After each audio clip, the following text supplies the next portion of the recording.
Over 30 years ago, in the fall of 1986, Konami released a nifty little title that would evolve into a damn near household name. Castlevania was a spin on the folklore mythology that inspired such tales as Bram Stoker's Dracula and Frankenstein. You play as a member of the legendary vampire hunter clan known as the Belmonts, who started a crusade to vanquish the walking dead creatures of the night from the earth. Armed with a simple whip and throwing items such as holy water and daggers, you are Simon Belmont, one of the last surviving Belmonts, hell-bent on trekking through the bowels of Dracula's castle to find and destroy the Prince of Darkness himself and lay waste to all that stand in his way.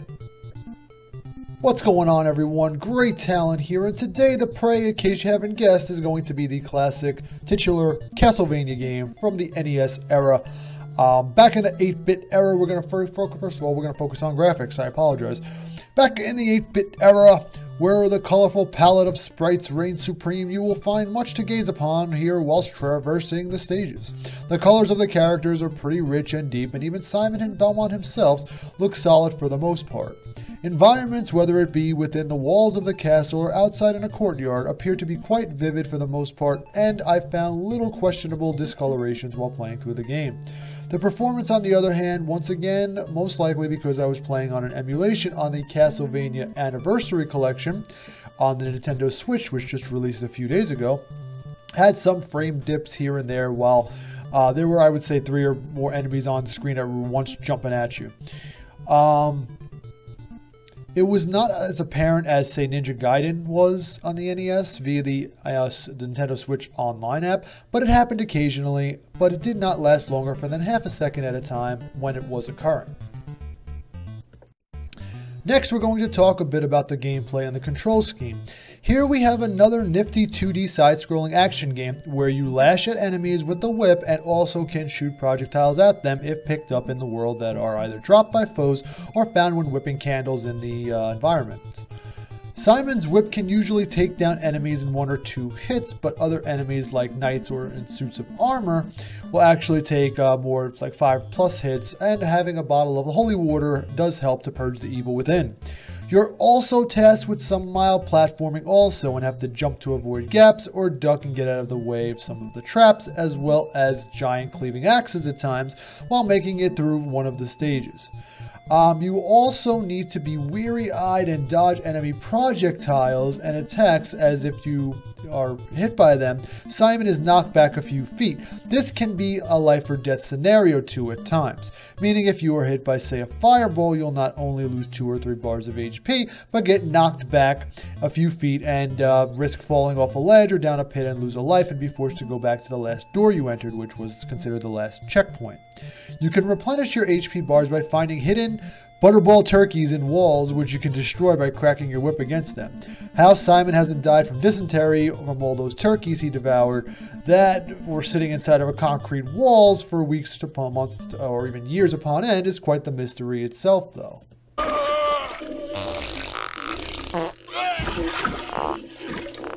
Oh, God! The game is split up into stages. There are 6 stages to the castle, which are divided up into 3 subsections per stage, 18 sections altogether, each with the boss fight at the end of every stage. The bosses range from mummies to Frankenstein monsters, and actually even Death himself. And now a little tip for Death here. I mean, make sure you have your holy water handy for that fight or you're gonna have a bad time. And of course the game actually finishes up in stage 18 with a 2-part phase Dracula boss fight, which is quite epic to boot. Don't get me wrong, the game is challenging though, but not damn near as impossibly challenging and frustrating like Ninja Gaiden was. And the Anniversary Collection does feature save states, 1 slot per title, which do come in handy in a pinch if you feel like you need to fall back on something. The controls, to be quite honest, work against you at times, though, rather than with you. More than once I found myself jumping onto a ledge and falling to my death because I didn't time the jump perfectly, or how the game demanded me to, how it was awkwardly designed to.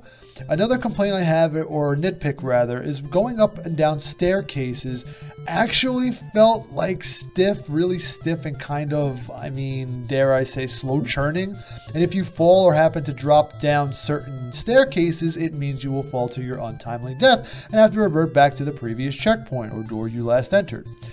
Controlling Simon to use attacks does feel better though, and more precise and accurate. For the most part, whether it be cracking that whip or tossing items at foes, I did not run into any issues with the combat controls, thankfully. Next, we're going to talk about the story, narrative, and campaign. So, as one of the last surviving members of the Belmont clan, an order dedicated to hunting down dark and disturbing creatures of the night, Simon Belmont continues his family's crusade, which leads him to Dracula's castle. As he has learned, the dark cult had performed a ritual which resurrected the Prince of Darkness himself from the underworld. So Simon must purge the evil Dracula once and for all before he regains most of his power and brings darkness and torment to the world.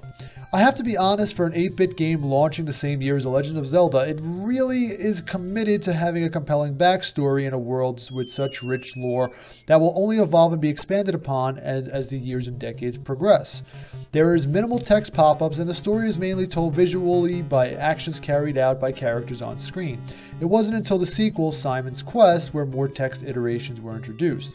However, I gotta say, I really did enjoy the simple journey here and was able to use my mind a lot with the series, and having such a rich backstory, it leaves a lot of room for those with vivid imagination, such as myself.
Well, if the main theme song here does not get stuck in your head for days upon end, then you're simply doing it wrong.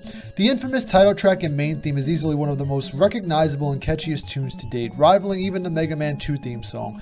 Every stage that follows has a unique tune as well, and the game is always switching up the mixes and sounds to some really catchy melodies that are a delight to the ears to listen to. The sound effects of character interactions are solid too for the most part, as you toss your whip or your power-ups and hear the satisfying sounds of your foes disintegrate before your very eyes. Even the game oversound is catchy as fuck, even if you find yourself, you will be whistling and humming that aloud in the middle of the workday at the office. Oh, no, just me? Oh, well, okay. Well, anyway, overall, the music is phenomenal, and even if you do not play this game, go look up the Castlevania soundtrack mix on YouTube or Spotify and listen to it in the background while you're working or while you're doing something, and I guarantee you that you will not be disappointed with the results. Okay, now for the replay value. Honestly, the replay value for me is moderately high. This is possibly one of the first 8-bit games that has a New Game Plus mode also, and suggests that you play it more than once for the true experience. Replaying the game again after your 4 to 5 hour journey, though, through Dracula's castle is different, as enemies are tougher and you take more damage, but the challenge alone may be worth your while for some out there who crave a harder experience. For me, though, I was satisfied with my first time through, but it is always good to know there is a New Game Plus out there waiting for me should I ever feel a desire to return to the way this epic franchise has started.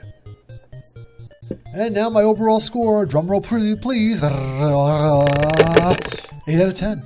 So for the first entry into the Castlevania series, it really is a great experience through and through. Its mantra of simple yet effective gameplay mixed in with some awesome tunes is quite the recipe for success. The only hindrances for me would be the awkward controls and navigating Simon, sometimes along with some annoying sections where you get hit and knocked back too far, way too far in my opinion. Yeah, the knockbacks in this game suck. They suck donkey balls. In Ninja Gaiden, they suck donkey balls, and they suck donkey balls here, and I can prove that by science. But other than that, be prepared for the start of something sensational as you hunt down Dracula and his merry horde of monsters right in his very home, and do so by whipping it good all the way to the top of the castle. Anyway, that being said, that's my review of Castlevania for the NES. Stick around, folks. Like and subscribe for more because I have a ton of more of these retro reviews coming in tandem with modern day reviews. So, like I said, thank you again for watching. I hope you guys have a great day, and I'll catch you later.